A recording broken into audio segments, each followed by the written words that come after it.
Michael, everything is working. It's getting too easy. How are you? Are we live? We are live. Yep, we are live. I am great. How are you, Martin? Doing great as well. Doing great as well. It's super to be here with you today, Michael. I'm very happy about it. Yeah, I look forward to this show. It's a great show. It always is. Okay. Hello, everybody, and welcome to AGTP Daily. We go live every weekday at 11 a.m. Eastern Time to discuss the most important tech stories in the U.S. Today is Friday. It's May Day, the 1st of May, 2026. We want to talk about, will agents use software more than humans? Is Meta really losing users, and what does it mean? And you'll like this. Japan Airlines is actually deploying or really testing humanoid robots. That's kind of cool. And then later in the show, we will also be joined by Devin Cheevers. He's the director of product at Grafana Labs to explore how enterprises can monitor, understand, and govern agentic AI systems as they move from experimentation into real production environments. That should be really great, actually. I really look forward to this conversation with Grafana. It is so interesting. Every time we speak to these tech guys who build massive platform, massive open source solutions that are used by millions and millions of people, right? It's always fascinating when we speak to these people. They see so much stuff. It's so cool. I just love it. We had the CEO and the founder of Grafana on CTO. AGTP Yeah.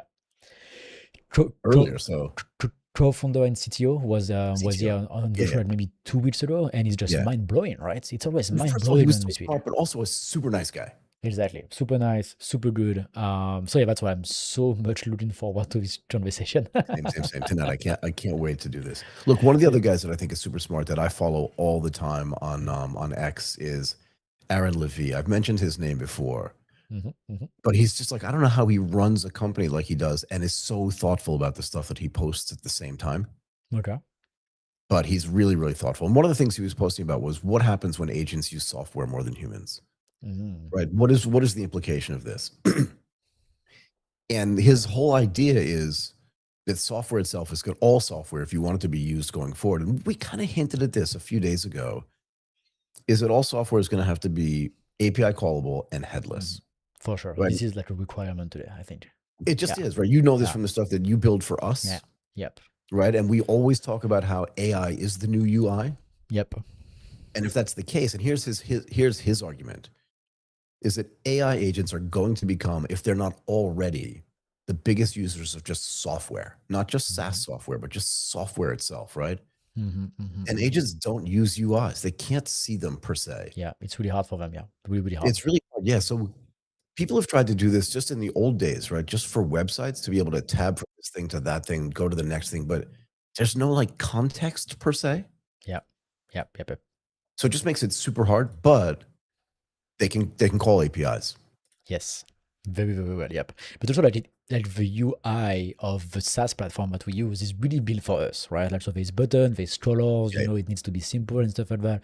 But the agents, like the part that works really well with agentic AI is when the agents can just scroll a script, like scroll something that is going to be deterministic, right? So so right now browsing is absolutely like so inefficient for the agent because we need to do like 3, 4, 5 steps, right? Where with the script it just does one and boom, it just works, right? So that's why like APIs were really useful before to integrate different workflows, to call some script, to call some tools. But right now with agentic AI, API, I would say, are mandatory. And I would go even further, like you need API for absolutely every feature of your SaaS. But for everyone.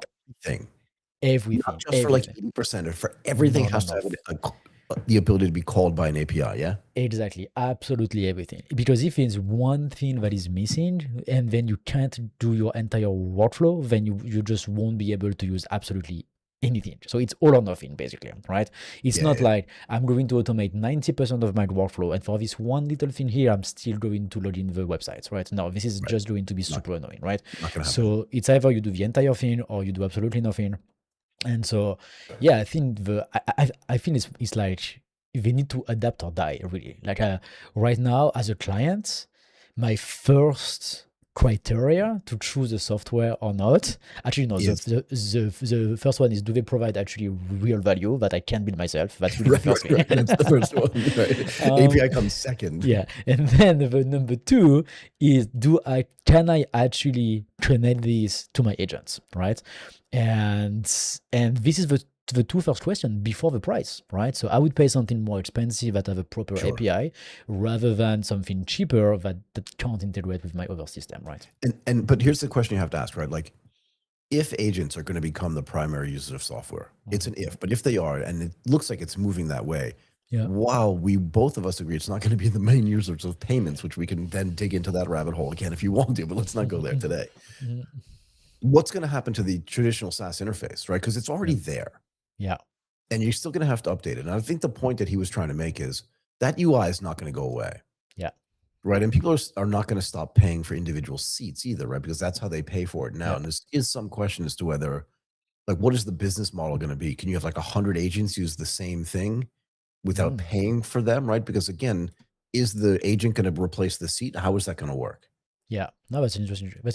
I mean, the real difficulty for the SaaS platform, let's say, like the real cost on their side is going to be, how are we going to handle the increase in cost due to all the extra API calls that are going to happen, Yeah, right? exactly. Like this is like the cold hard truth, right? Like for them on the cost side, and these type of calls are probably going to be way higher than when a human actually use the UI, right? Like we may see the agents being like power user 10x compared to a human who actually use the UI. So which means going to put so much more stress on the servers because they are going to be working like much more than when the human were using the UI. Yeah, right? Because the ability for the agent to act in a way that at speed and at efficiency, like humans will never be able to catch up to Exactly. it. And the other thing is, you could have 5 agents doing the work of one human. Exactly. Yeah. So it's just Yeah. going to continually banging on the API. And then what's the impact And on throughput, on compute, and also 24/7 on as data well. and data storage? Yeah. Could be. 24/7 as well, right? And that's the whole point of implementing agent AI into your business, is just to do more, right? Like if the agent does the exact same thing as what I'm doing right now, it's okay, right? It saves me some time, but as soon as that works, then you just want to increase the pace, right? And so All right. and so this is the entire point. So for sure, this is going to put so much more stress on the servers through the API calls, right? Yeah. So yeah, I mean, like the first solution could be just charge the agent the same way you charge the seats, right? Which would make sense, right? But, Like but again, you may have to price the seats differently. And I think this is one of the yeah. points that he was trying to make, because Yeah. you could have an agent, you could have a user, Mm. like you could have me, and I could employ an agent or deploy an agent that does the work for me. Yeah. So you don't want to charge the same for me, because I'm still going to be doing some work. They're not going to have their own state. They're not going to have their own data storage. They're just going to be piggybacking on the stuff that I need to get done. But on the other hand, even if I do that, I may only deploy one agent. Yeah. But you may deploy, his point was, 1,000 agents. And you cannot price the 1 and the 1,000 at the same price. Or you charge the 1,000 times, just like it was 1,000 employee, just 1,000 seats.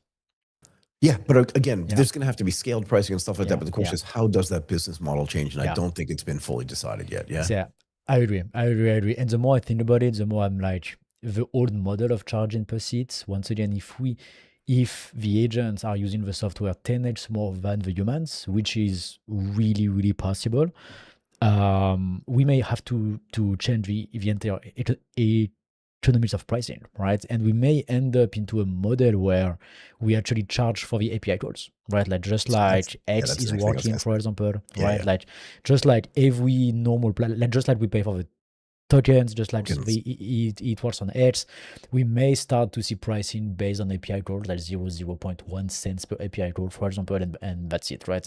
That would be the easiest way to handle that on the SaaS, which would be the less risky as well, because I'm pretty sure, Michael, like that's the major SaaS platform. Take Shopify, for example.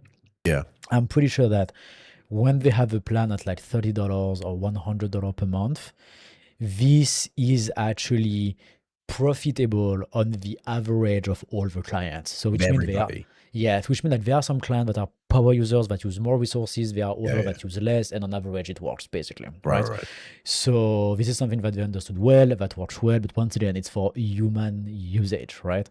If tomorrow the agent become 10x, then now all of a sudden this economy of like, okay, we make money on average on everybody, may be way more riskier, right? Like and plus that Yeah, during this transition phase, because yeah, the usage could be so much higher so much for higher me for the if power I do users. 1,000 agents, Yeah. or for you if you just do one. Yes, exactly. So it's going to change the dynamic completely. But then something that the software company need to be super, super careful about is going to be rate limitation. Because this is what they've been doing historically to avoid this type of power users to Of actually throttling stuff, hit, yeah. yeah, to throttle. And this is the entire reason why I rebuilt my own CRM for us. Because Right. Apollo was throttling me, Throttling you. right? Yeah. Because of a rate limitation, because that's the old way to think about it, right? And but today, when you have an agent, you don't want the agent to work like a human, right?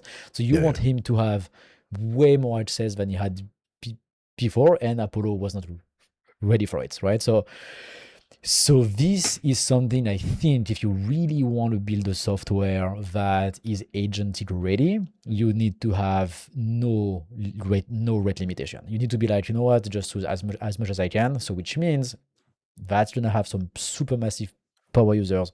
So which means maybe the best way is to charge for API calls, which would be horrible, by the way, because Well, it if would be that, horrible for users, but also yeah, remember we were having this conversation yesterday, and I think this mhm, conversation is actually going to go on. It's not a yeah, 1-day thing.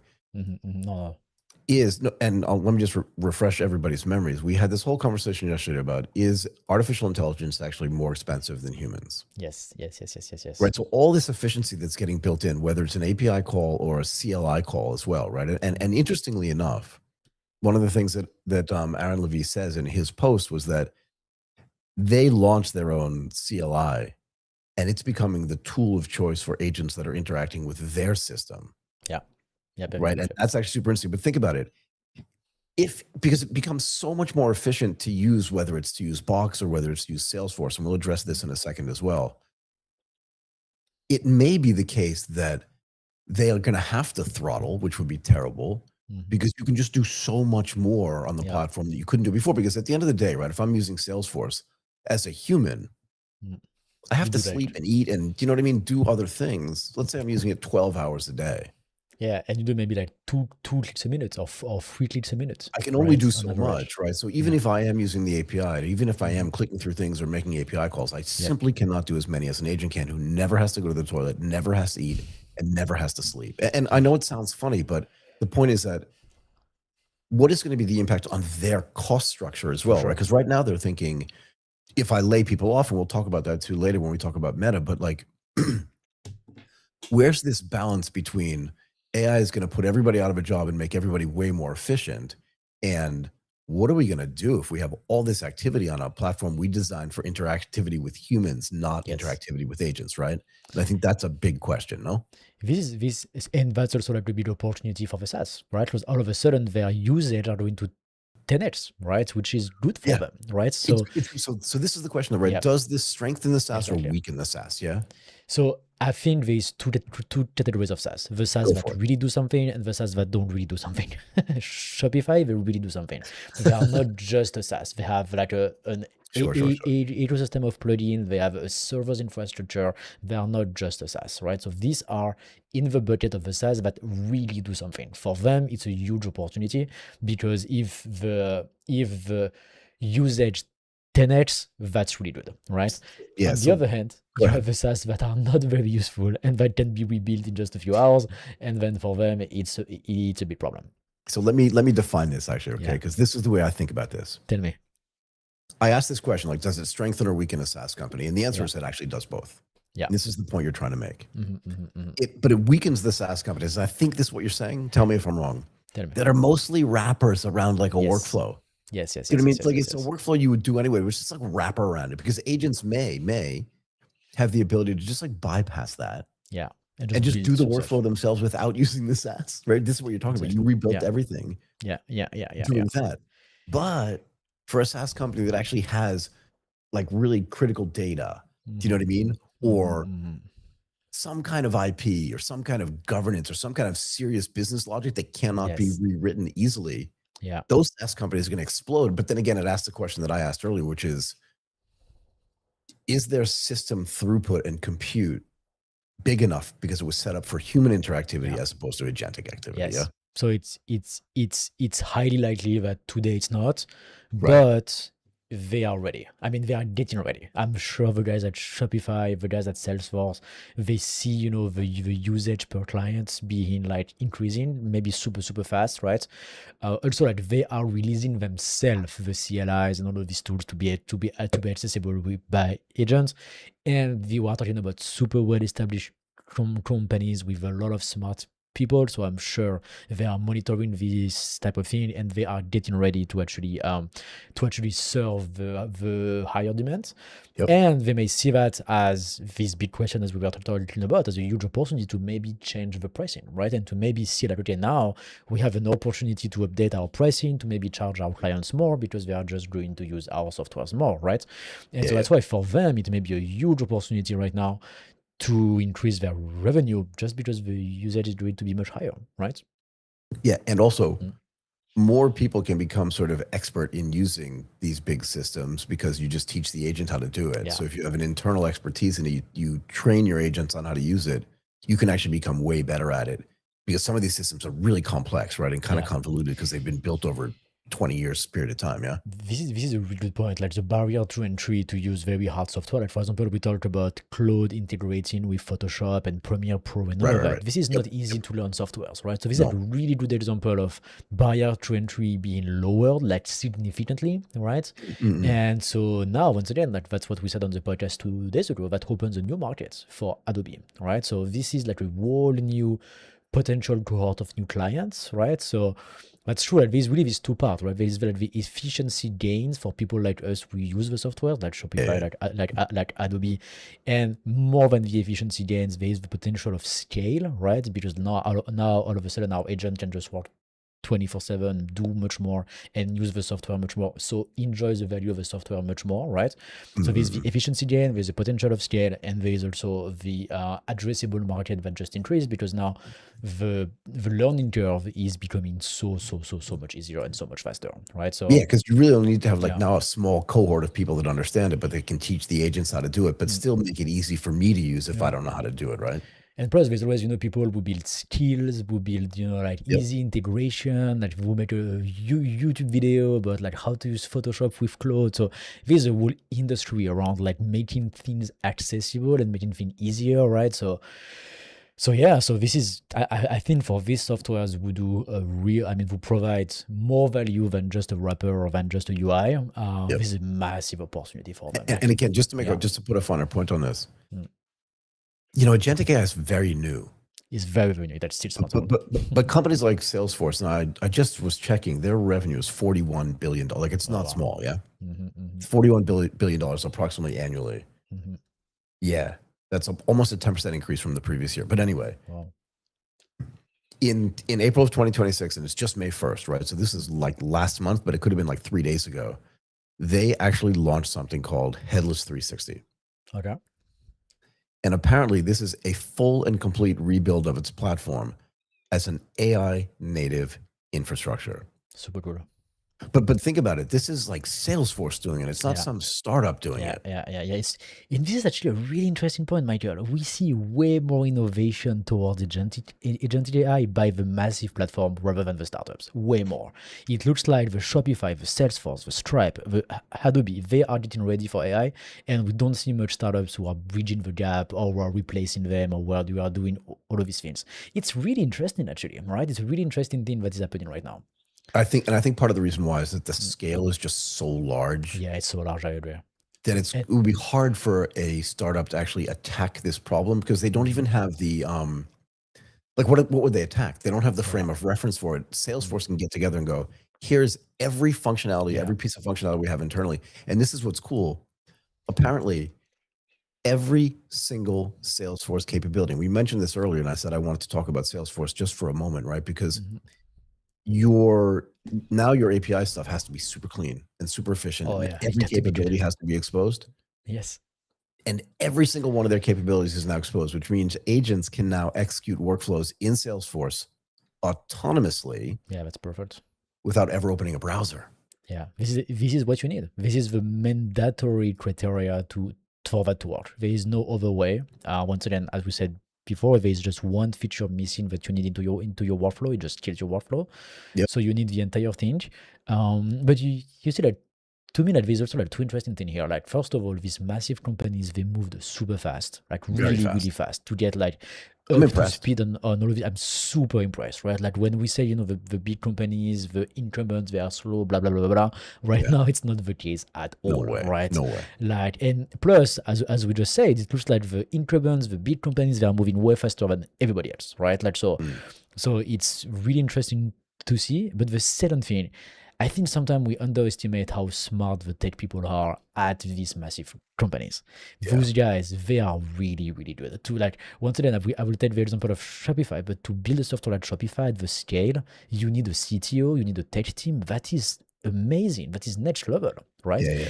And I think right now, everything that we see on all the updates that they are doing, all the new things that they are rolling out, is just another testament of how good the tech people are at these really, really large tech companies.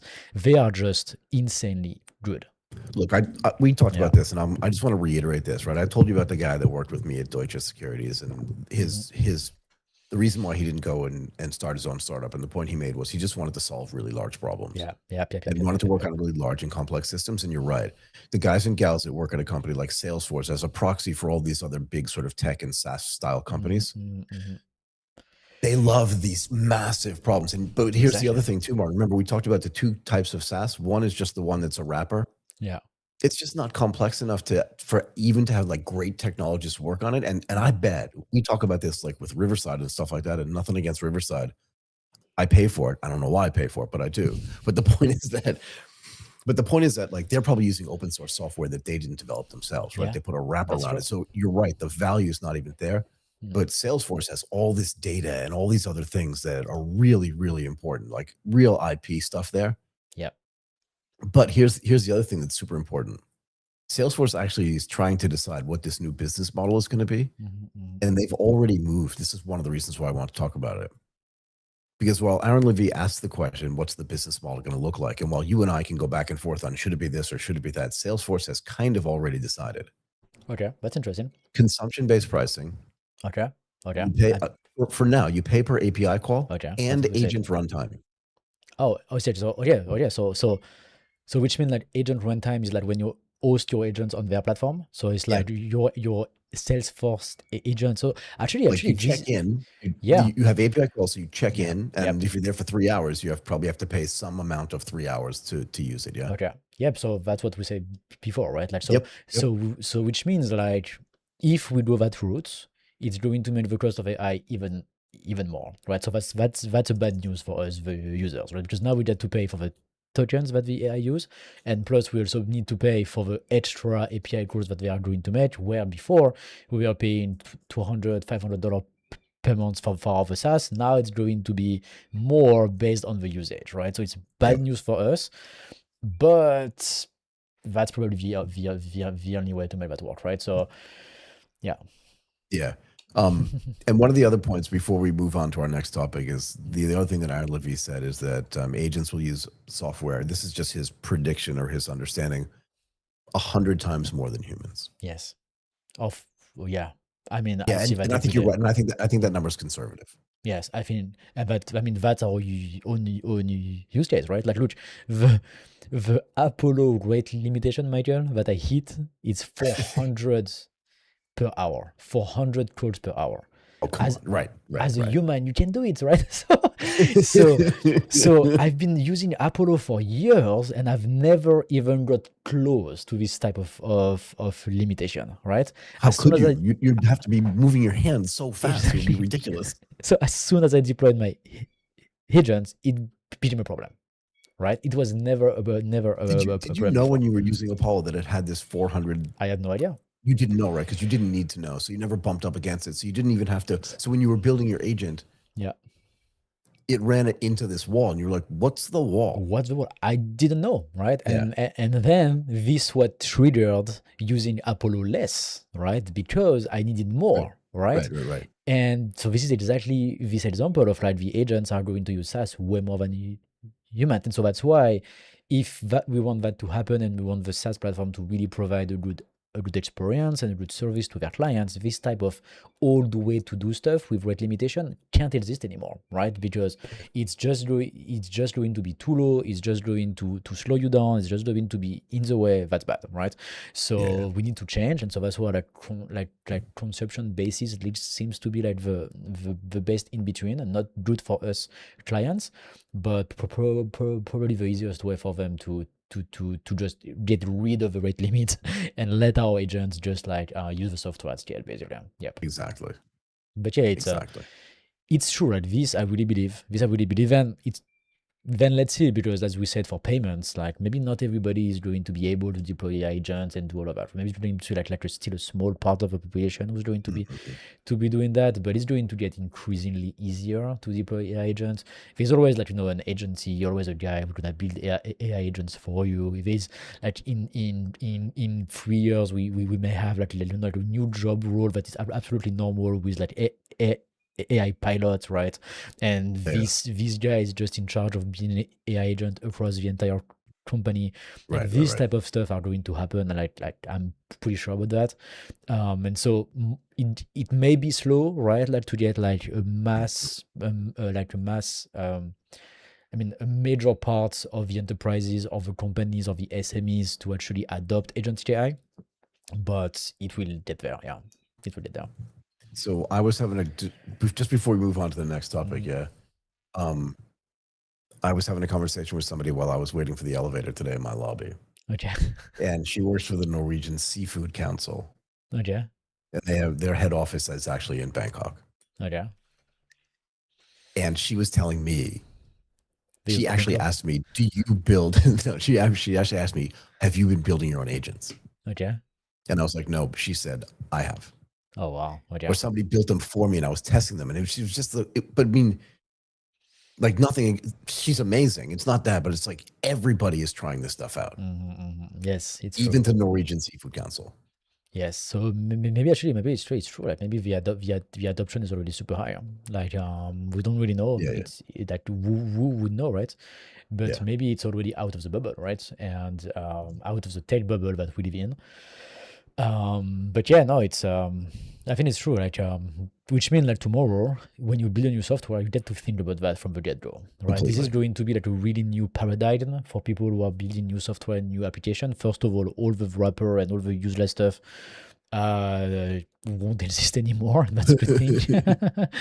And then you will really need to be agented first, right? So you will be really needed to be thinking about all of this API and all of this integration, But we which see it in our own company. I mean, we spent a yeah, lot of time before we started recording tonight talking about all the stuff that we're building on the technology side, and yeah. a lot of it has agentic stuff built into it. Yeah. Oh, for sure. And we wouldn't be able to run at the scale that we are doing right now without our AI agents, right? So No, and you won't even let me touch it yet because you feel like I'm going to break it. It that's why it feels a still little works. mean. That's That's why why it it still works. still works. Okay, that's where we're going to go. Okay, let's move on to our next topic, right? Let's do that. Meta lost 20 million users last quarter, Okay. and it just reported its quarter one 2026 earnings. And I just wanted to talk about this in the context of some other things that we'll get to as we move into it. So, just for people to understand, Meta groups all of its apps together: Facebook, Mhm. Instagram, WhatsApp, and Messenger. They call these like their family daily active people. And that total dropped by 20 million people. Mhm. And their official explanation for this is that like they had internet disruptions in Iran, unfortunately, and Russia was Okay. blocking WhatsApp. Yeah. Um, so it's hard to tell actually where any of these losses came. I mean, most of their revenue, I would presume, comes from Facebook, although Instagram probably has a huge amount of revenue as Mhm, well. Yeah. mhm, mhm, mhm. But even with a drop in users, their revenue, Martin, grew 33%. Yeah, that's insane. I'm Sometimes I so just like to say it. surprised. Sorry, sometimes I just like to say it out loud and let it Yeah, sit out there. Sorry, yeah. go ahead. I I'm interrupted you. I'm so surprised that the number is so high. Like really 33% is so huge, right? Like for a company that is already so big, right? It's not like it's not a company that is on the rise, right? Like No, if no, they were no. like small, like for example, if they are OpenAI or Anthropic will grow like twice, like double, that's normal because they are doing something new and the potential Yeah, market is so huge, right? But for Meta, it's a different story. We've been here for so long, right? So plus they didn't really introduce any new products like besides the Meta glasses, but that's just 2 billion out of the 200 that they are making, so that helps for 1%, right? yeah. Which means that the over 32% of growth in terms of revenue are their core business, just the ad business. It's insane. It's really insane. It is insane. It is insane. The Yeah. revenue grew from 42 billion to 56 billion dollars. That's its fastest growth since 2021. Wow. But part of the reason why I want to talk about this again, there's a few contexts here. They Mhm. also raised their capital spending forecast by 10. It just sounds so silly. Sorry. I can't stop laughing about this. The numbers are just so big. Because remember, Yeah. we said yesterday 125 to 135 billion dollars, right? Yeah. Now it's 145 billion dollars. They raised it 10 billion dollars more. $10 billion. But the reason why I wanted to talk about it was because their CFO admitted that they'd underestimated their compute demand. Okay. And Which, this fits into the context that we're always talking about when we talk about compute and throughput, yep. right? So they've underestimated this. And that to me is a big deal. Now, Mhm. here's the other thing. Again, just to reiterate some of the things we've been talking about with Meta, at the same time, we know this, they're cutting about 10% of its workforce. And that's starting this month. Okay. Yeah, that was in Right, May, and yeah. so that's End of May. 8,000 people, but they're also scrapping plans, we talked about this before too, Mhm. to add another 6,000 people, Mhm. Mhm. right? And this is something I wanted to talk about yesterday, but we didn't have enough time to do it. Their Reality Labs unit, right? The place where they do their VR stuff and their wearables, so this includes the glasses stuff. They posted a $4 billion operating loss in quarter one, Okay, wow. and they've already seen separate layoffs as well. Okay. So this company, Martin, and again, it's just getting completely restructured. Mhm. But again, it's flying super fast. It's literally like changing the engines Yeah. on a 747 or a oh sorry, an A320, an Germany Airbus flight. 320 while it's flying, I agree. It feels like and this it's at Meta arriving right now. early. Yeah. You know what I mean? Because Yeah. the revenue is growing at 33% a year. Yeah. But I'm really impressed by Meta. I'm really impressed. Yeah, so am I. For the longest Yeah. time, I just kept thinking like Yeah. this company is going to die because their Yeah. existing business doesn't make any sense to me anymore. And I never use it. You never use it. No one I know uses it, right? Hmm. Hmm. But it's obviously not the case. But I think the revenue, I bet the revenue growth is coming mostly from Instagram because everybody that I know uses Instagram. Hmm. Hmm. Hmm. Hmm. Everybody uses it a lot, Yep. right? And a couple more things that I want to point out. In an internal memo, it said that AI costs contributed to the cuts that they're making. Okay. But I want to talk about this a little bit more, right? Hmm. Because one of the things that we keep talking about is the AI is still more expensive than humans Yeah.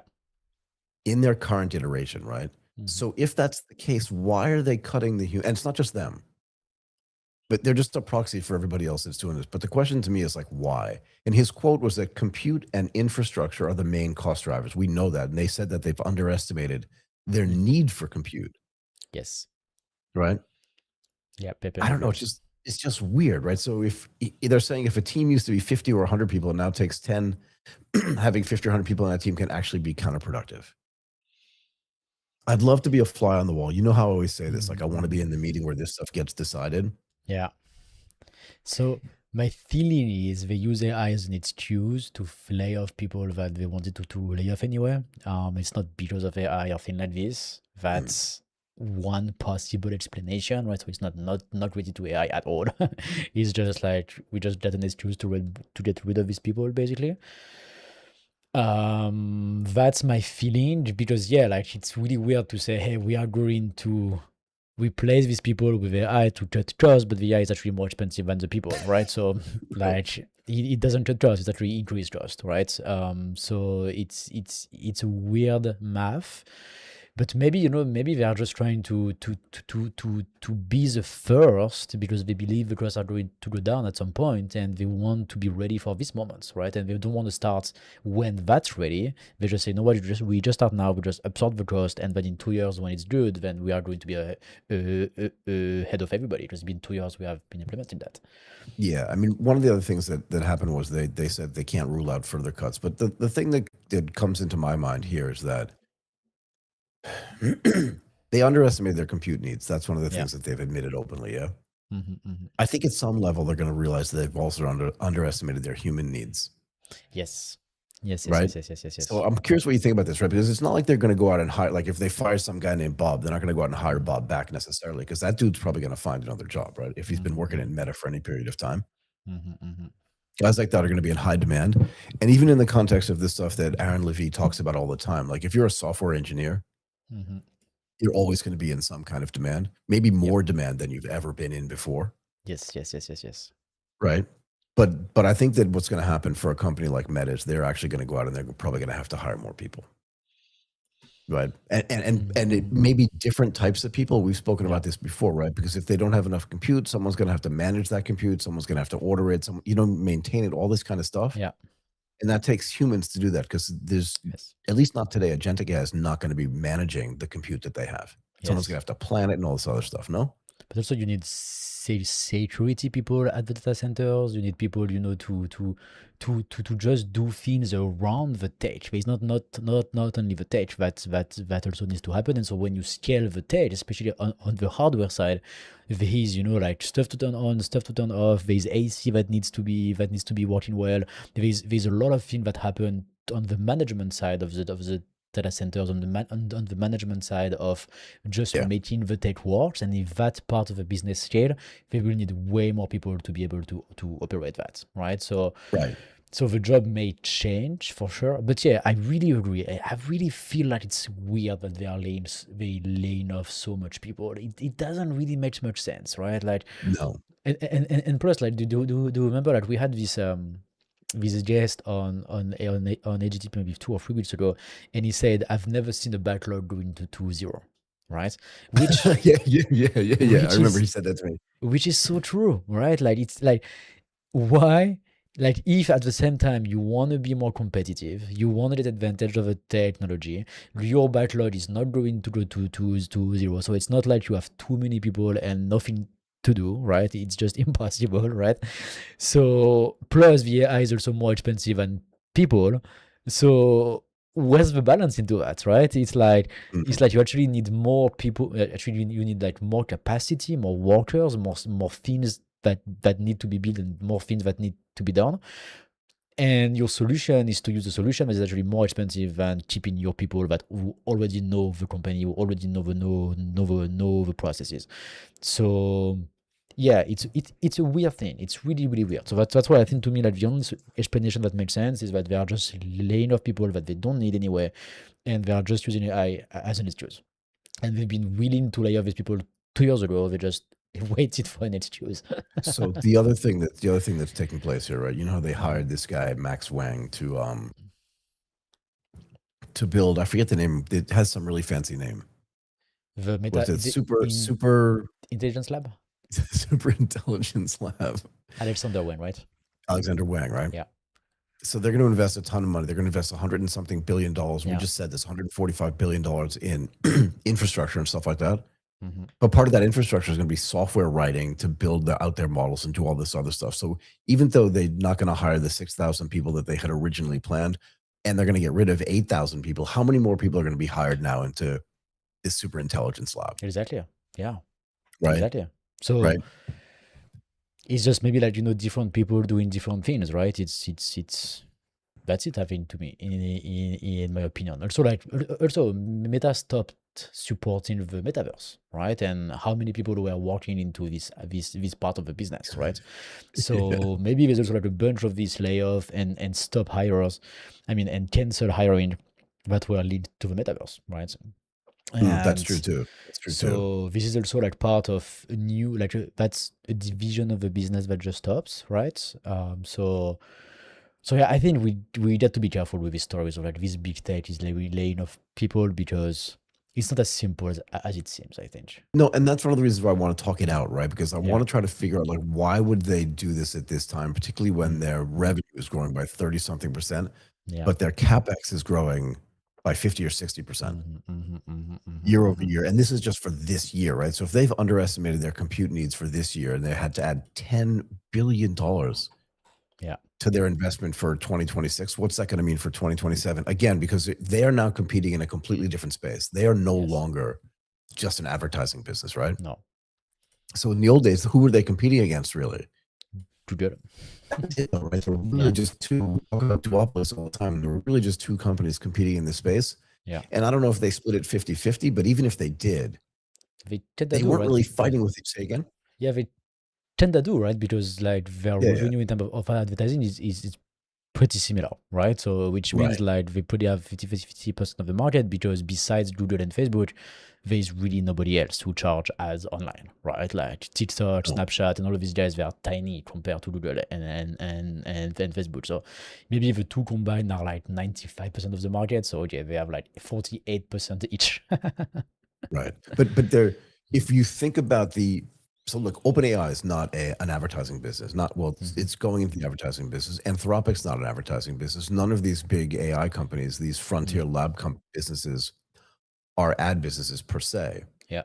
But they are still investing huge amounts of money, and some of that huge amount of money that they're spending is going to be spent on hiring people to actually build out these systems. Yes. Yes. So Yes. so they've already committed to $145 billion this year. Some of it is going to have to go to literally like taking this gigantic airplane, as I said, and just switching who the pilot is and switching who the staff is that's there. And that, I don't think the numbers of the people that they have inside that company are going to change that much, frankly. But I do think that the types of people and the roles that they're doing are going to change. Yeah. Yes. Yes, yes, for sure. Definitely. I agree. I agree. Because There's there's just different people, or maybe the same people, but doing different things, right? could be. Yeah. But again, the skill set you need to run an advertising business, and this reminds me Mm. of the Netflix business too, right? True. The skill set you need to send red envelopes to people with DVDs in them was always going to be different Yeah.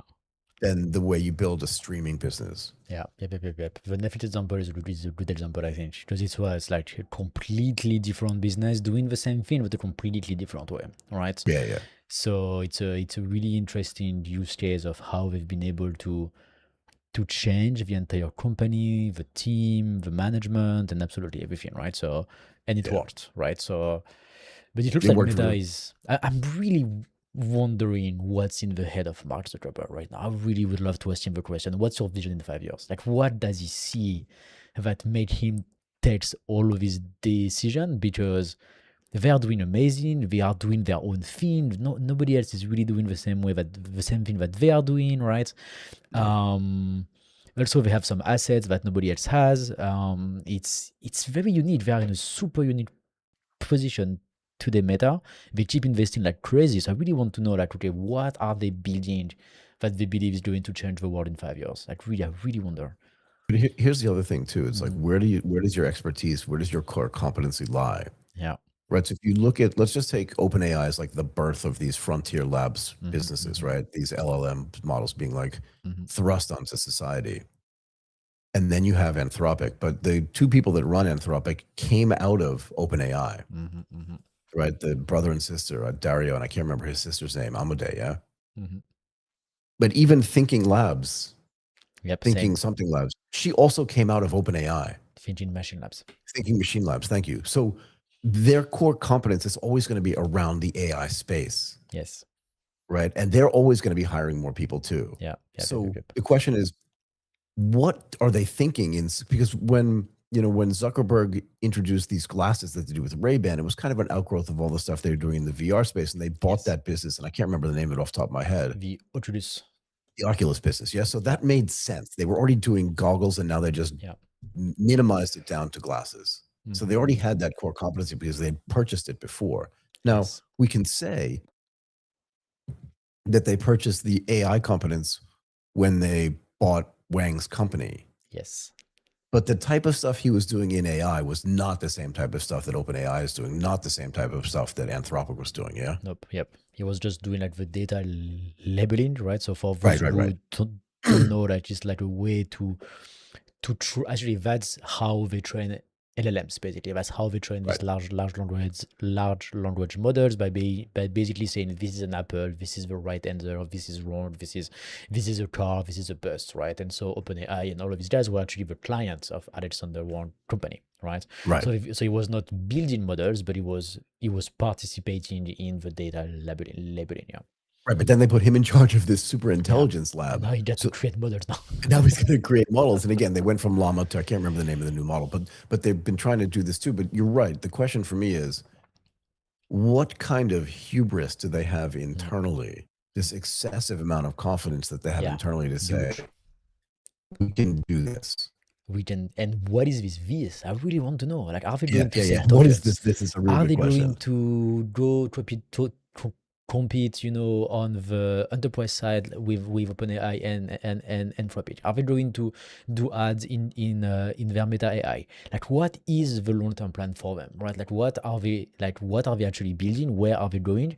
Do they want to become a cloud provider as well? Like, we can imagine a situation where OpenAI starts to use Meta's data centers, right? That would make ton of sense. They are probably, because they are the only guys who don't have a cloud offering compared to the other big tech, right? Yeah, yeah. So do they see that as an opportunity to get into the cloud business, which make what like something like $70 billion per year for AWS? So it's like a real business, right? Mhm. What are they building? I really want to know. Like I know. what is the long-term plan? Because right now they distribute AI for free. That's the only thing they do, right? But Yeah. they invest crazy amount of money to build the Money for infrastructure. free. Yeah, their Meta AI is completely free, right? So what are they actually doing? I'm really wondering. Yeah, and look, you and I spoke about this a little bit on a show, maybe last week or the week before, and one of the comments we got from the peanut gallery from one of our listeners was like, "There's no way Meta's going to be able to compete with OpenAI and with Anthropic because they don't have the core competency to be able to do this." And the fact, because I was making the case that like they have all this data and they have all these users, Yeah. and that while I understand that the enterprise business is going to be the biggest payers in this space, individuals will still use their AI, which then will give them more data. It'll create this virtuous loop. And I think some people thought that that was a silly sort of assertion on my part. But the real question is, what are they building What are they building? and why? What are they doing? What do they see? Because they are in such a strong position. They know everything. Like, they have the distribution, they have the data centers, they now have a good team that can make AI model. They are the only one in this position. Nobody else has. Maybe Google has, right? They are also Maybe. in a position, but it looks like, I mean, the Google ecosystem is really strong, but is it stronger than Facebook, Instagram, WhatsApp combined, right? It's a good question. That's a debate, right?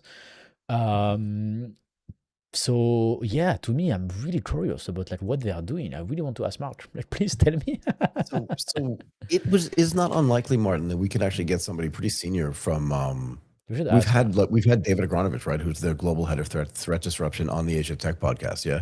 Maybe actually we should go back to We him should and go say back like, to look, them and ask them to get somebody senior on so we can yeah, actually have a conversation with them, have them on a global tech podcast. AGTP, Yeah. right, and AGTP Insights, and actually have them explain to us like, here's the way we're thinking about this holistically, because I don't think you and I are the only ones that want to know. I think, yeah. Yeah. And plus, like, the real thing that made me curious is that we said like maybe the only one who has the type of assets that can compete with Meta, maybe Google. But Google currently sells tokens. They sell Gemini. They sell Yeah, like yeah, they yeah. sell they participate in the AI offering just like OpenAI and Anthropic, Yeah. which Meta Same product. doesn't. No, Right, no, like no, no. they are doing something on their own, right? They are doing something different on their own. They compete with nobody, and this is what made me really curious, really curious. So here's the interesting thing, and then when we're done with this, we should move on to Yeah. this robotic stuff, because I think it fits into is an AI component to this as well, and I do think it's really interesting, particularly because Japan is approaching the AI space from a robotics Yeah. lens. But here's the thing: if I remember correctly, right, the main way that Google started getting more and more people onto their platform was giving away the free email. We talked about this, Gmail. The line to get into Gmail, I had to wait to get my Gmail account. That's a long time ago.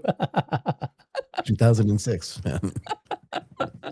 I never had to wait. You weren't there at the beginning. I saw the beginning. You came in late. Way later, Michael.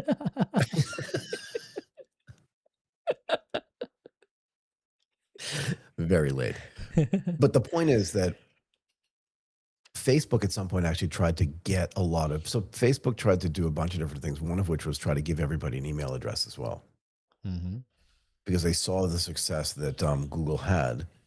They have a whole bunch of users there, right? Yeah.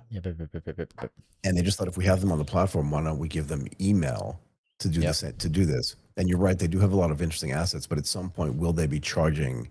Because the other, on the flip side of that, is you see OpenAI buying a fintech company, buying a media company. It would be really cool if they started giving away free email as well. Like, I don't even know if that's a tactic that works anymore. But all these companies are going to start looking like each other. Yeah. Right. Yeah. For sure. But that's made just like this question about what is Meta actually doing even more interesting, right? Let's try to get them on the show. We should really get them on the show. Yeah, I mean, let's talk about robotics, and let's try to get someone from Meta to answer this question. Let's try to get somebody from Meta on the show.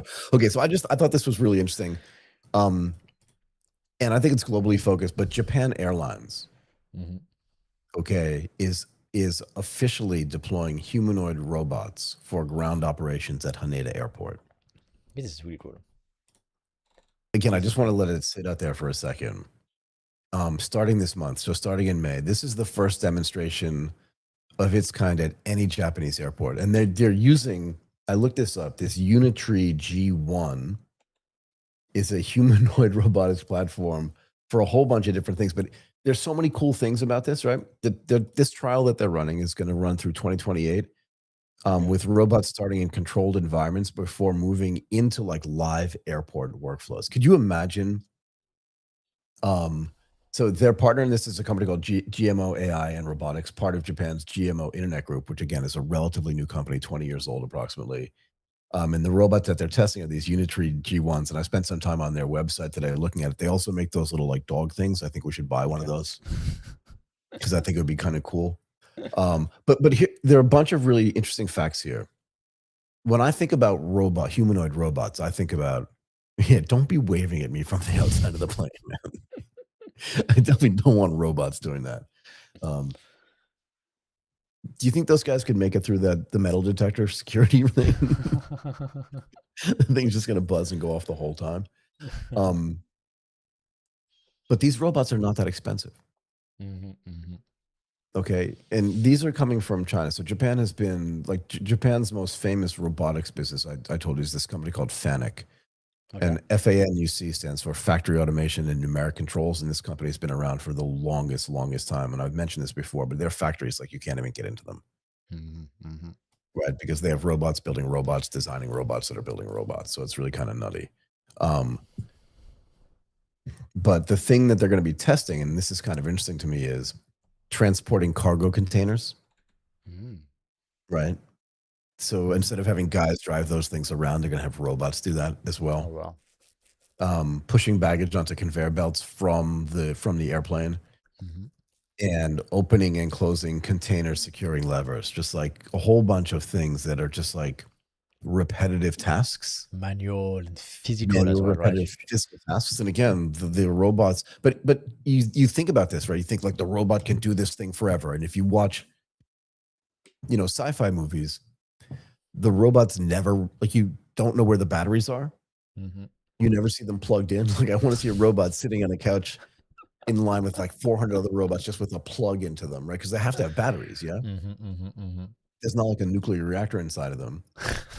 and again, I don't want to make fun of this because I do think it's super interesting, and I do believe that in these types of situations, robotics are going to get deployed. Yeah. Right? Because it's just safer. In a way, like, I'd rather have a robot lifting luggage than some 63-year-old guy who's out of shape. It's just better for him. He can have another job, right? Yes. And at some point, they want to have these robots clean the cabins and just do like ground support as well. So this is kind of interesting. But how big do you think these robots are? Because in my mind, I'm thinking like, I don't know, 180. Do you know what I mean? Like really tall. 6 foot tall. Because that's what they look like. You know what I mean? Okay, yeah, it's true. Like in the video, I mean, look at the video in the end. Look, actually, look, she is Japanese, so she is maybe like not like 180 or 190, and the Right. robot is smaller than her, so maybe it's like 140, 150 max, 135. 145. Okay. Sorry, 132 standing size. Oh wow, okay, so it's tiny. It's tiny. It's super small. Yeah, it's And 1.32 meters tall. And what do you think it weighs?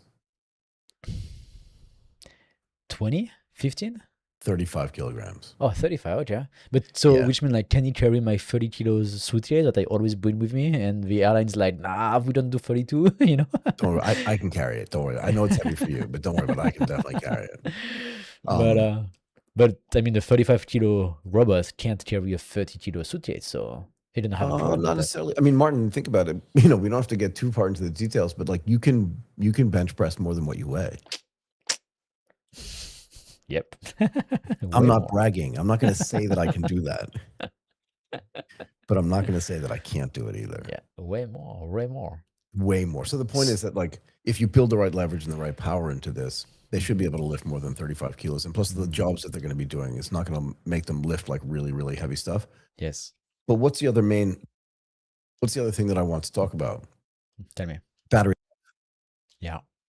So current battery life right now for this thing, it's really experimental, is only 2 hours. Oh, wow. Okay. Right? It's experimental, right? So maybe they want to validate the use case and keep working on the batteries, right? But 2 hours, like, I mean, it depends, right? If you can like just swap the batteries and you have enough robots and all of that, it would be still helpful, right? It's not like zero. Yeah. Mhm. It's So not zero. and part of one of the reasons why they're testing this in Japan, right, is because there's a massive labor shortage in Japan. Okay. Right. So it's not even like it's going to put anybody out of a job. Japan has had a falling population and an aging population for 2 or 3 decades. Oh, wow. So they wouldn't even have enough labor to actually do these jobs. They only have about 4,000 ground handlers in total. Oh, okay. So they're going to need, like, they're just going to need these. It's not even like they're putting people out of work. It's like they just don't have enough people. And They don't have no enough workforce. guys and gals to do this. And Japan has never been a country that wants to let foreign workers in to do those jobs. They tried it. I was about to say that. That's an interesting solution. Instead of just letting people in the country, we do not build robots.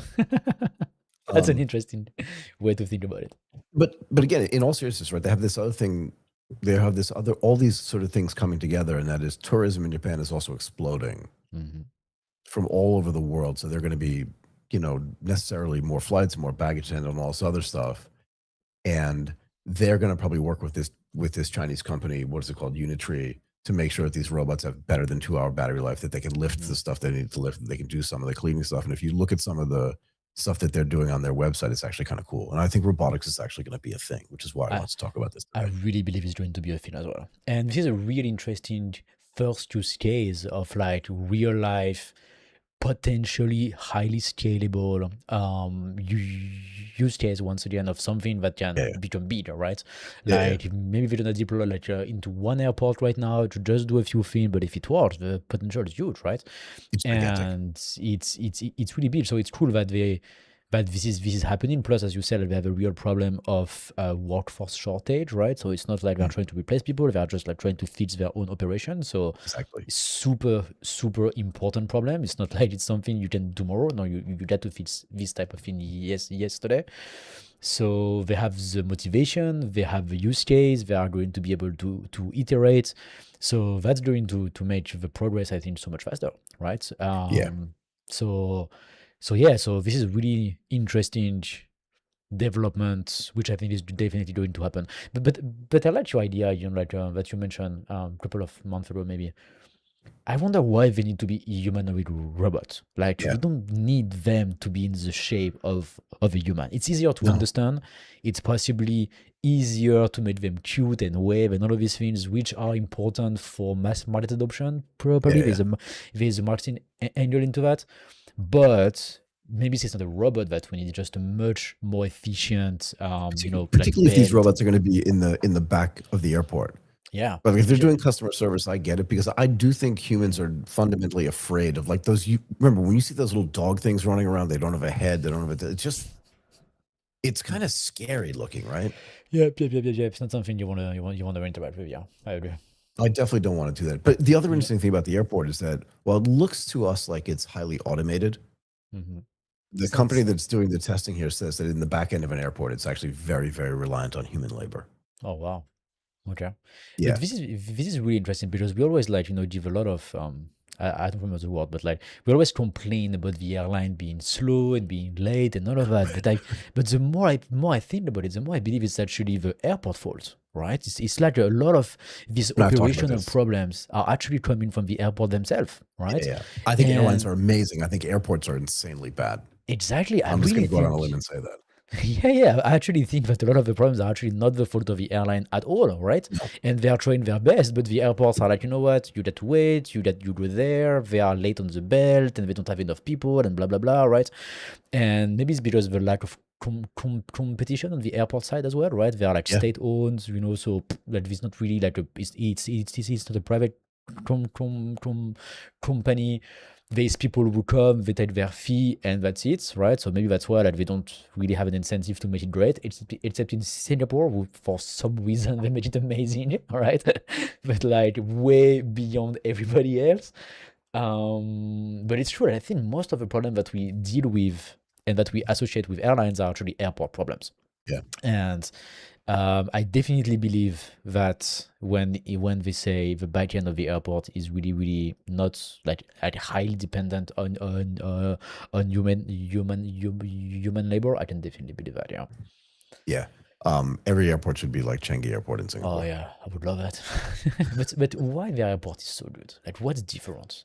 So I think you pointed this out one of the last times we were there, and I didn't think about this, right? Because I'm so busy when I'm traveling, just like wondering where my luggage is and going through immigration and stuff like that, right? But I think the key here is that they have 5 terminals, Yes, small ones. and which means they have 5 small terminals, and they have 5 small immigration areas.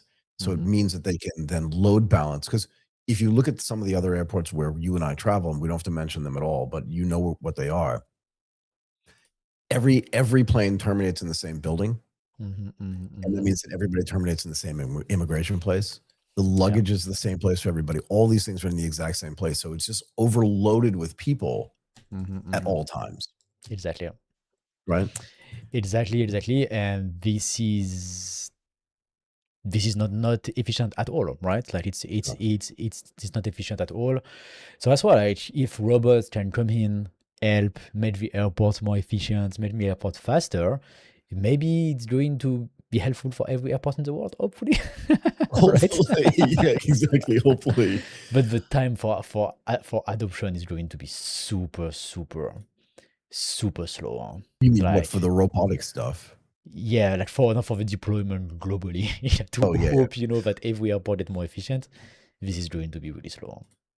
yeah. But it's interesting that they're doing it at Haneda, right? So that's Tokyo's oldest airport. Yes. And it's, they can do some reclaimed land there if they want to build like other terminals. And they've been renovating terminals there for a while. Yeah. But where they have, why can I not, Narita, where they have the new airport, it's not really that new. They basically absconded with like a bunch of farmland from some Japanese farmers. So there's more space out there to build like multiple terminals and stuff like that. Okay. I don't know. I'd love to see these robotics guys come in and actually do something really important, because you can imagine in some places where the robotics is, where there's inefficiencies, particularly in the back end, that the robotic stuff is actually going to be really important. Yeah. Yeah, and plus like so first of all, yes, definitely, but also like it could be like it could give ideas to other people of like, okay, we can actually use robots for doing this and for doing that, and then it's going to make the technology better for every different use cases, right? Yeah, that's And part of the point. Is this is considered like a 2-year test, yeah, and that's actually really important, I think. Yeah. yep, that's actually really important for the adoption of robotics as a whole, right? Mhm. Yep, and so I really wonder how that's gonna work, like, and I hope it works because it can be really cool to start having robots, and I mean better robots who are able to do stuff, right? So yeah. The other interesting thing about this, Martin, is that GMO Internet is a Japanese company. It's a relatively new company. Obviously, you can tell Okay. because it has the word internet in the name of the company.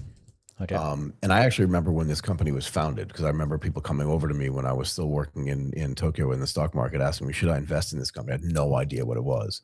Okay. And back then, you wasn't really sure, you were never really sure like who was going to be the winner in the internet space. But the interesting thing is, while the Japanese have been very, very good at robotics, right? And I mentioned one of the companies, but also Yaskawa Electric and some of these other big Japanese companies have been very good at robotics. Unitree, who they're partnering with, is actually a Chinese company. So this gets back to the conversation that we always have with the electric vehicles, and you'll see, because the robots themselves, in my mind, are not that different from an EV. Yeah. If you understand, like probably some of the components that go into it, probably some of the artificial intelligence that go into them, probably some of the learning that they do, and some of the kind of onboard systems, they may be smaller, they may be more agile, right? And cars don't have joints like these robotics guys do. But again, if the Chinese government is doing the same thing in the robotic space that they did in the automobile and the EV space, it's likely that the development there, because there are tons of Chinese EV makers, and the reason why is the same reason why there were like 100 car makers in the United States when cars were first invented. And that's because everybody wanted to be in that business. Now, they weren't necessarily subsidized by the U.S. government, but it was great to have the competition and innovation taking place. And I think the same thing is going to happen in the robotic space in China. And it's way more likely that those companies are going to be subsidized by the government, which also means that their ability to innovate and iterate on these things is going to be much faster. And then they learn from the Japanese where they put these use cases into practice.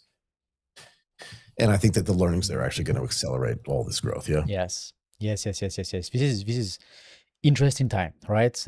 It's really, really interesting time. I really wonder, like how this is going to evolve. Because on one hand, we have AI that is in the cloud, right? And it is automating stuff in a way, right? And at the same time, we are building robots that are also doing the same thing. They are trying to automate things as well, right? So in 2 or 3 years, we are going to have these two possibilities to be able to improve our workflows, to make it better, and to augment our workforce. Do we use robot? Do we use AI? Like the two solutions may be possible. So in which case we are going to need robots, in which case AI is going to be better, right? Like I think it's going to be like a possibility that both of them at some point end up competing with each other. Got it. What do you think? Yeah, I think so too. So I think AI is going to be a big component of what the robots are going to be doing, because at some point they're going to have to make decisions on the fly. Yep. And they're going to have a lot of places where something that happens is either an edge condition or something they haven't experienced before, and they're not going to run back to their supervisor and ask them what they should do with this piece of luggage. Yes. Right? Yep. Where humans could actually make that decision on their own because they have context, the robots are going to have the AI make those decisions for them and with them. Yeah. Yes. Exactly. So, it's going to be an interesting time, but I really hope they make airport globally more efficient. Better, exactly. We're going to have undercover airlines and undercover airports. Especially undercover airports. And we talk about this every time we get on a plane. Yes, exactly. That would be nice. Okay. So we have Devin into our green room. I hope you are fine. Can you just put like a little message on the chat just to make sure that you can hear us and that the tape is working fine before we put you on the live? That would be great. Yes, you are ready to go. Super good. Let me add you to the live with us. I hope you enjoyed our conversation about robots and you guys are complete idiots. That's not gonna happen. None of that stuff's gonna happen. That would be funny. There you are. Okay, great. Let me add you to the live. Okay, hello, how are you? Hey guys, how you doing? Awesome, Devin. It's nice to meet you. Doing nice good. to meet you. Thank you very much. Okay, so I will let you have a talk, guys, about for the next part of the show. Enjoy and see you soon. Thank you, Martin. See you. Cheers, Martin. Devin, you can hear me okay, yes? Yeah, loud and clear, Michael. Awesome. Okay, let's get right to it. Just at the beginning, we wanted to have you on just for context to understand like how enterprises, to talk about how enterprises can monitor, understand, and govern. We're going right back to AI, yeah? Agentic AI systems as they move from experimentation into like real production environments. And one of the things we've been talking about is like the beginning of this year, particularly from an agentic space, has been a lot of like proof of concept stuff. But the big enterprises to whom we're speaking, and you probably know this just as well as we do, if not better, they're moving out of experimentation and into real production.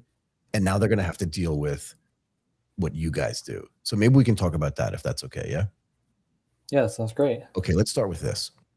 As enterprises move, as I mentioned, from experimenting with AI agents to deploying them in real production environments, what changes about the observability problem?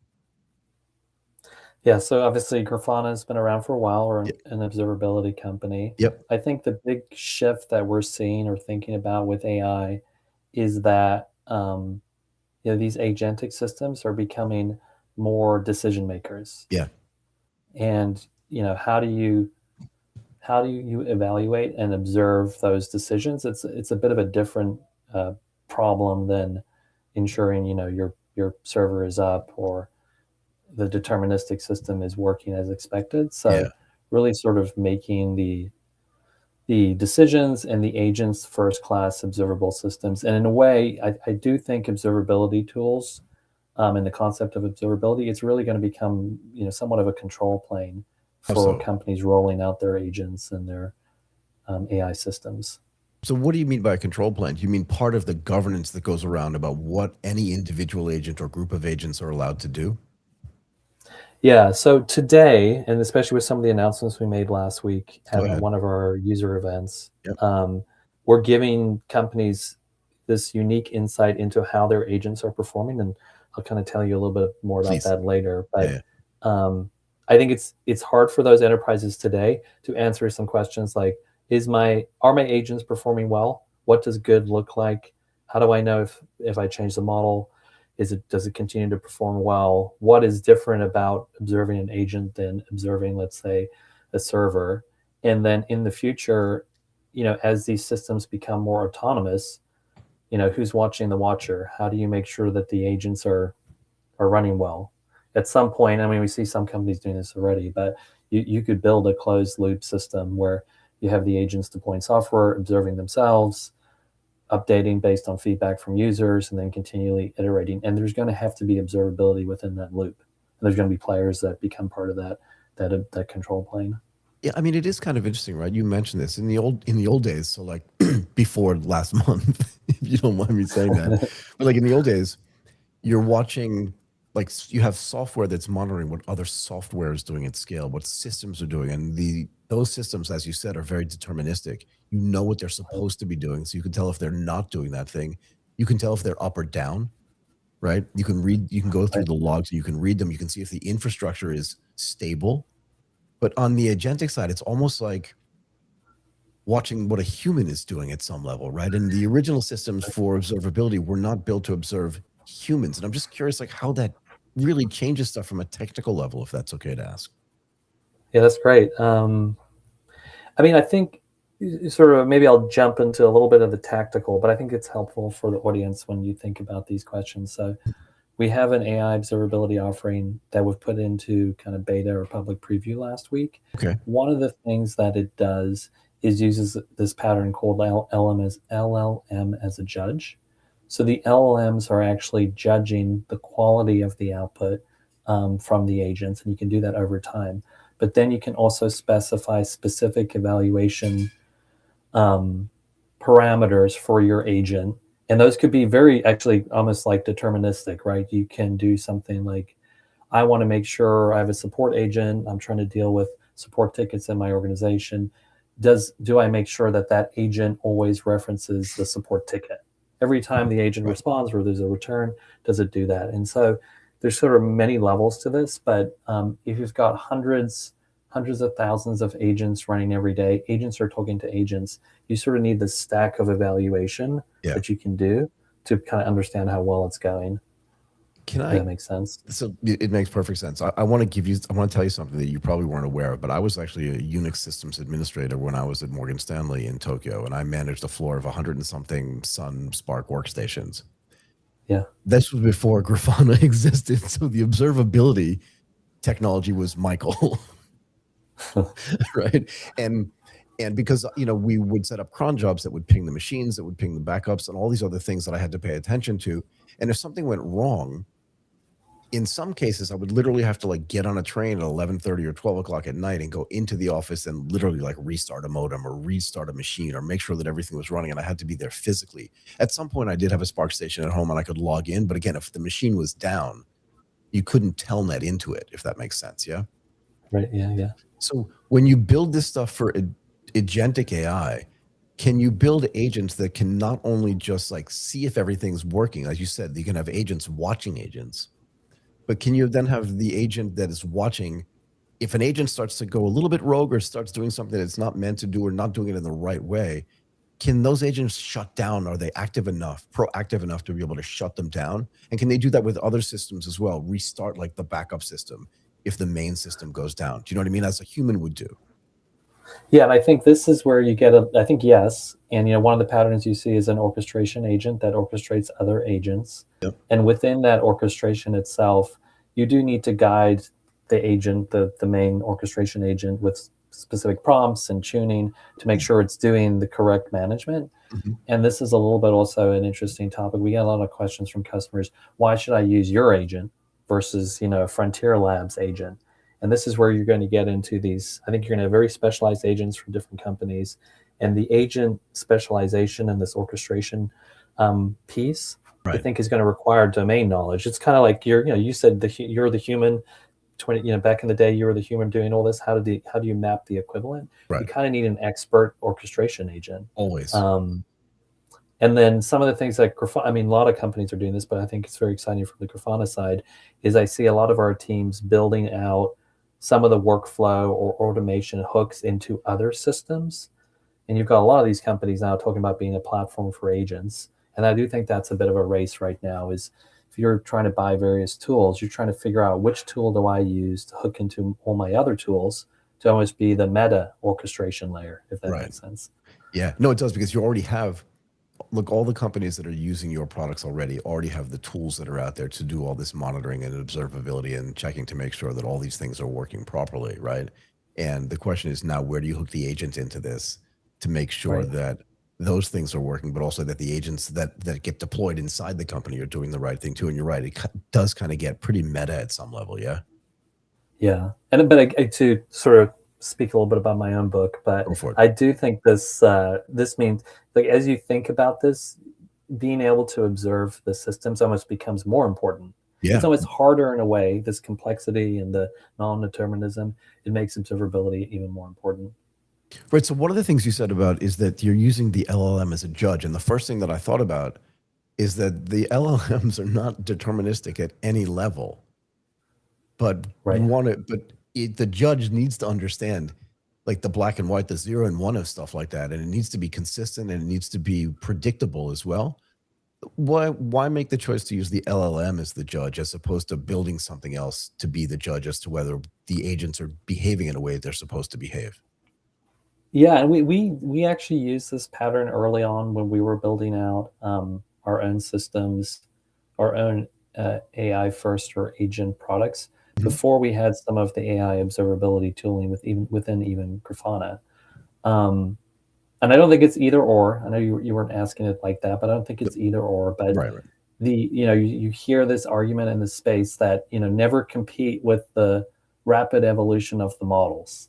It's always back to the models are getting better at such a speed that if you're building any tooling or architecture around, well, I need to sort of, help the models in a way, you're gonna make a mistake. So I think the LLM, because the models are always changing. Sorry, go ahead. And they're always getting so much better. Yeah. So if you're doing if you have a support workflow and you want to make sure that the agents are working well, do you spend a lot of time building ground truth examples? Do you kind of manually create all this data set that you evaluate your agents against? Or do you bet on the models getting so good at judging that they can judge themselves? You probably need to do both. But it just turns out if you're making a bet on the intelligence of the models or the reasoning of the models, they're pretty good at evaluating themselves. Now, but I wouldn't say that's the only thing you do. Even within our AI observability product, you can very sort of rule-based checks. You can do the LM as a judge pattern. You have a lot of flexibility on how you're building your evaluation pipeline. So you make a really good point, though, right? These models are changing really rapidly. I mean, I think the difference between release dates of what was it, Claude 4.6 and Claude 4.7 was like 2 months, Right. right? And apparently 4.7 was way better than 4.6 at some things. But then how do you know what to build from the observability standpoint as these things are just rapidly evolving and iterating? Do you know what I mean? Yeah, and this is one of the big challenges actually is like you go to an engineering team and you say, how are you going over the next year, you're going to have 3 or 4 major releases of these models. Right. It could be a step change in the performance. It could be sort of weird drift. How do you figure out how to roll out the new models? How do you test the models against, your benchmarks?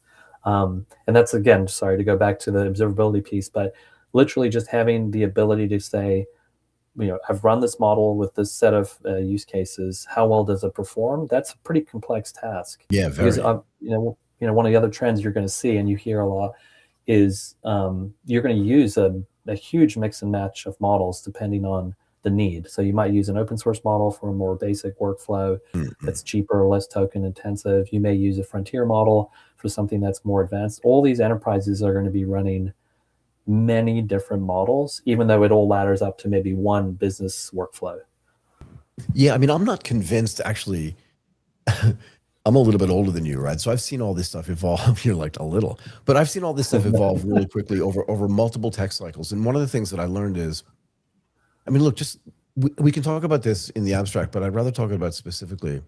One of the things that Martin and I talk about all the time is OpenAI, right? They've raised a ton of money. They're investing a ton of money in infrastructure. They're working with some of the biggest companies in the world.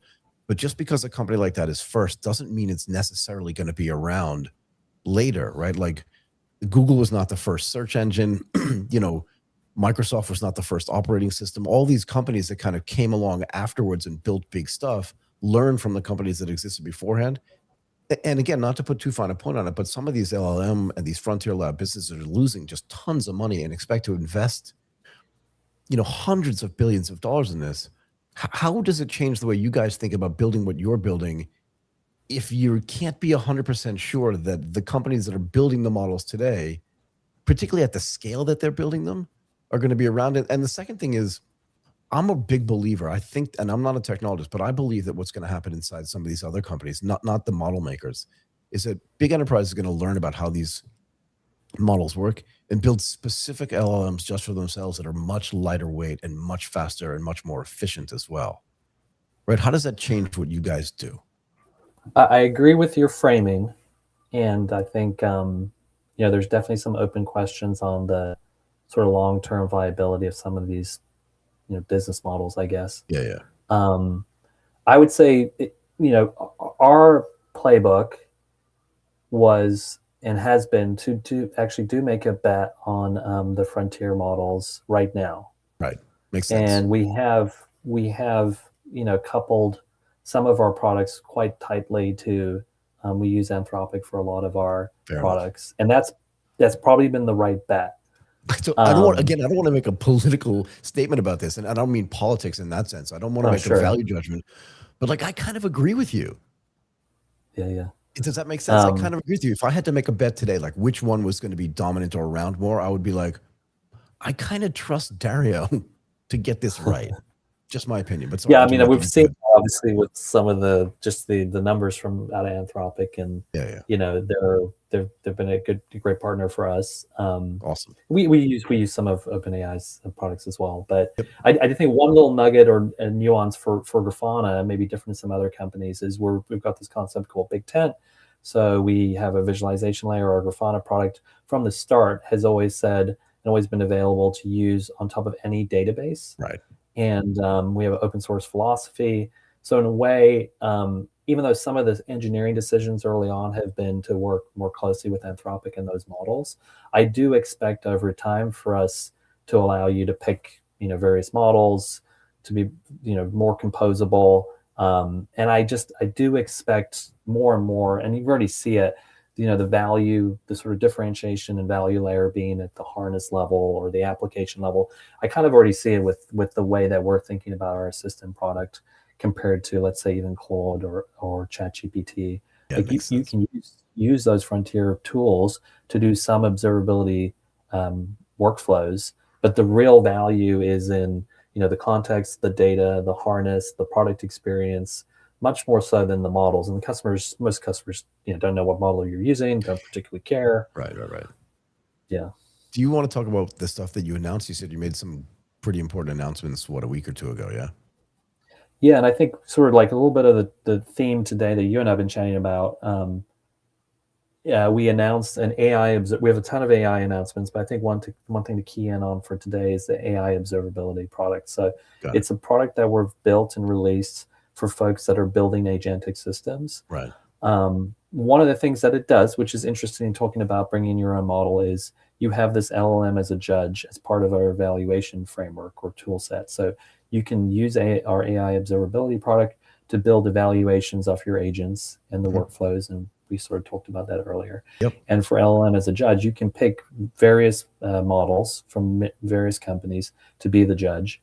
And then just more generally, this is a big push for Grafana into helping customers observe and sort of run their agentic systems. I'm really excited about that. So that came out last week. It's in public preview. People can try it out in Grafana Cloud. Can I ask you this? Because this agentic stuff, like, we couldn't have even had this discussion in December last year, could we? Right. I don't think so. Yeah, there was a step change there. Yeah. Massive step change. And that is, I feel like it's really recent. So did you guys know this was coming? In other words, I think if you ask most people, they never even heard of the possibility of agentic AI before maybe OpenClaw. Do you know what I mean? Yeah. And I feel like that just burst on in February. Sorry, go ahead. No, you're good. I think over the last few years, our CTO talks about this. We were a little bit later to the market in AI because we weren't really sure where it was going. I'm talking about a year and a half ago, 2 years ago. Fair enough. But I think we made a big push last year, early 2025, and that kind of culminated in the assistant release and some of the work we're doing with assistant and assistant investigations. But the agent sort of change and then agentic AI, it feels like a long time ago, but yeah, I think it was the last 6 months, really. It is. Yeah. It doesn't feel like that long ago to me. Yeah. So one of the biggest things with agentic AI, and frankly with AI in general, is just like, how do you trust the system, right? So how does the observability aspect of this turn agentic AI from something that, like, maybe people can't understand so well, maybe kind of black box-ish, into something that security teams and other people can actually trust, if that makes sense? Because the trust is super important, right? Super important. So I think you want to, fundamentally, if you're a leader at one of these organizations, you want to be able to evaluate, are my agents working correctly? Are they accurate? Have there been sort of any anomalies? Is there any drift where the agents are getting worse over time? And this is very important from a customer experience perspective, because you see it online. If you've used any of these tools, there can be subtle drifts. It's interesting. Like, one of the things I think in this space, outside of maybe the more obvious, like, can I just do an evaluation and answer the question of like what good looks like? Right. Within that, there's also this challenge of more subtle drifts. So over time, you might upgrade your model, you might change the tool chain a little bit, but you get this subtle change where users start saying, well, it doesn't work as well. And you're trying to dig into that. And that's where you probably will need to go very deep into like specific exemplars, specific conversations. And you need the tooling to be able to go all the way down to an example conversation, follow it all the way through the tool chain. Right. Having your engineers be able to do that. Go ahead. Sorry. No, that was it. Yeah. I was going to say, do you think some of this observability should also be not just watching what an agent does, but trying to determine why it made a decision to do something that it did, if that makes sense? Yeah, I think sort of a concept I've heard from some of the team is, so you have this concept of tracing in observability, right? But what about a decision trace? Yeah. Why did the agent or set of agents make that decision? And that really does require a trace through the system. You might have 10 different agents that are all laddering up to a single action. So yeah, tracing, I think, is going to be critical and is part of our kind of AI offering today. And can I ask you one more thing before I let you go? How important particularly from the observability standpoint, if you're using agents to do this, and you can see I'm closing my eyes because I'm just trying to think about how to phrase this properly, Yeah, is sure. the sort of consistency and predictability about what that agent is supposed to expect, and then what it brings back to you when it informs you if something falls out of its expectations. Yeah, I think that's critical. The kind of context that the agent is getting, Mm-mm-mm. and that goes back to sort of having an ability to evaluate. The support ticket one is kind of an easy one, but I have an agentic system that's dealing with support tickets. Right. When the context is passed to the agent, what does that look like? Was there suddenly a breakdown in maybe the way that the ticket itself was passed to the agent? How do you answer that question? Yeah. You're going to need AI observability tooling to do that. One of the things that I keep saying about the agentic stuff in particular, but also the AI stuff in general, is I feel like we're still in the early innings of this. Yeah. Am I wrong? Like, you see this way more than I do, but am I wrong that we're still like in the first or second inning of this thing? It feels very early, especially when if you talk to 50 customers, Right. and you sort of get the sort of dispersion. Obviously, a lot of folks are just very early in their stage. Right. But then if you look at the tooling, and you look at even the models themselves, and then you look at the sort of rapid progress, it feels like it's going to be completely different next year. For sure. Well, so that's how I was going to end. I mean, I was going to thank you for coming on and doing this, but also to say, this can't be the last time we have somebody from Grafana on, because at some level, right, like the stuff that you were doing up until, I would say, January of 2026 was not that much of a moving target. Systems were getting Right. more complex, new systems were being developed, but probably the tools you had developed were more easily adaptable to the new stuff that was coming out. And then boom, Agentic comes out, and there must have been this moment of like, we need to do some new stuff, like some really, really new stuff. Yeah. Yeah, I think we've sort of had these pillars in observability for a long time: metrics, logs, and tracing. Right. And it feels like there's a new pillar coming. Sometimes we refer to it as conversations, maybe decisions, but we're going to have this new sort of primitive, which is agents, decisions, and that is a massive change. Right. But if I don't think it's been defined yet, what does that No. look like? Most customers are not really using agents that much yet, but they're feeling the pressure. Teams are obviously shipping faster. The frontier labs are shipping incredibly quickly. So, we need AI to help us deal with AI. I think I think you said that at the start maybe as well, but yeah, that's the summary. It's going to be an exciting time to watch this. But the last point I wanted to make was, it just means we're going to have you or somebody else from Grafana back on, because this thing continues to develop. We're going to continue to want to have conversations about it. Anyway, thank you so much for coming on and doing this tonight. I really appreciate it. Thanks, man. All right. Cheers. Bye. Bye for now. Okay, that's it today for AGTP Daily. Thank you again so much for joining us. Really, really interesting conversation with Devin there. Give us a thumbs up on today's video, subscribe to the YouTube channel, and follow us on all of our socials, on X, on Instagram, and on LinkedIn.